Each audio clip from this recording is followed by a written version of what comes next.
విధానం ఏంటి, వీళ్ళ ఒక ఉద్దేశం ఏంటి? ప్రతి ఒక్కరు కూడా మనం గమనించాల్సినటువంటి అవసరం ఉంది. ఈ రాష్ట్రంలో జగన్మోహన్ రెడ్డి ఇప్పుడు దేవాలయాల గురించి మాట్లాడతారు వీళ్ళు. మొన్న వచ్చింది మచిలీపట్నంలో ఉన్నటువంటి భూసమేత వెంకటేశ్వర స్వామి వారి దేవాలయానికి సంబంధించిన భూములు విజయవాడ ఉత్సవానికి వాడుకుంటామని చెప్పి వాళ్ళు అడిగితే, దేవాలయానికి కూడా కొంత డబ్బులు ఇస్తామని చెప్పి వాళ్ళు చెప్తే, దాన్ని తప్పుడు ప్రచారం చేసి ఇది ప్రభుత్వం లాగేసుకుంటుందని చెప్పి మరి పేర్నాని గారు మాట్లాడినటువంటి విధానం. ఇవాళ వాళ్ళు వెళ్ళి అక్కడ చెక్కులు ఇస్తే అవి చూసి కూడా తట్టుకోలేకపోతున్నారు, మళ్ళీ కోర్టులో ఇచ్చారు. ఇవాళ వీళ్ళ పాపాలన్నీ ఒకటి బయటపడుతున్నాయి. మొన్న 2007 సంవత్సరంలో మచిలీపట్నం దగ్గర ఉన్నటువంటి దేవాలయానికి,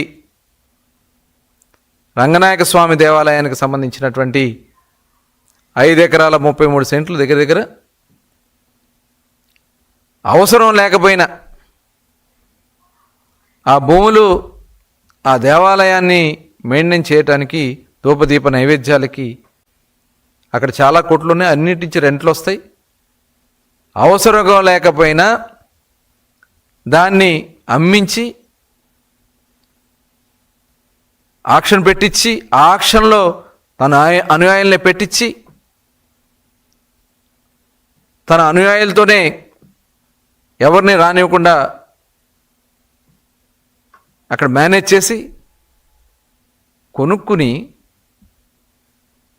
వాళ్ళందరూ కూడా కొన్న తర్వాత బినామీలు వాళ్ళంతా కూడా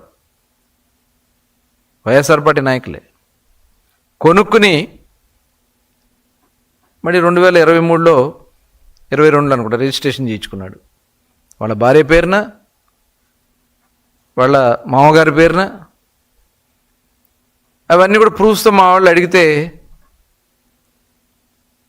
ఇవాళ దానికి సమాధానం చెప్తావా పేర్నాని గారు? అక్కడ హై టెన్షన్ లైన్ ఉంది, టవర్ ఉంది, హై టెన్షన్ టవర్.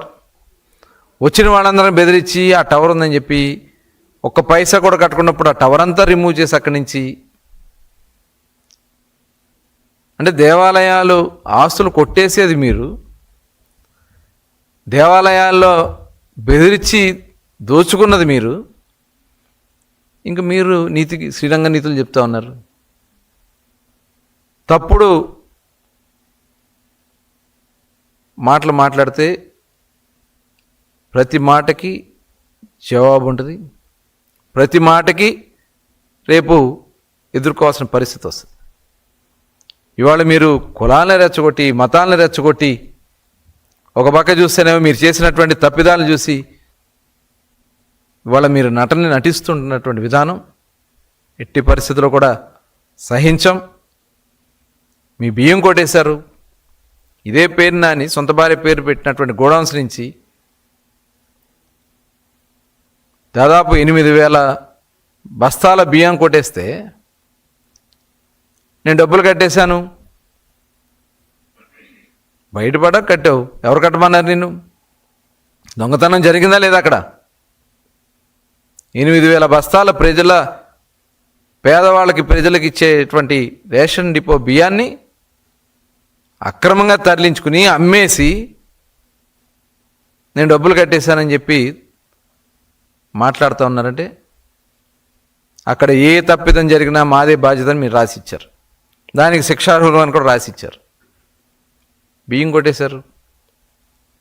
ఇవాళ దొంగ పట్టాలు బయటకు వచ్చినాయి. తప్పే ఉందన్నావు ఆ రోజున, ఆ వీడియోలు ఉన్నాయి. ఇన్ని తప్పులు చేసి అసలు ఆస్తుల గురించి మాట్లాడారంటే, మీరు ఎప్పుడున్నాయి? మీ తండ్రి గారే ఉంది, నీకేమున్నది? అవన్నీ కూడా నువ్వు ఎమ్మెల్యే అయిన తర్వాత సంపాదించినటువంటి అంటే లిస్టులు లేవా అవన్నీ? మీరు వచ్చి శ్రీరంగ నీతులు చెప్తారు. దయచేసి ప్రజలను మేము కోరుతా ఉన్నాం, ఇలాంటి దుర్మార్గమైనటువంటి ఆలోచనలు ఉన్నటువంటి వైఎస్ఆర్ పార్టీ ఇప్పటికే మొత్తం వైఎస్ఆర్ పార్టీకి సంబంధించినటువంటి ఫ్యాను తుప్పు పట్టిపోయింది. ఇక ఇదే ప్రవర్తనతో మీరు వెళ్తే రెక్కలని మొక్కలే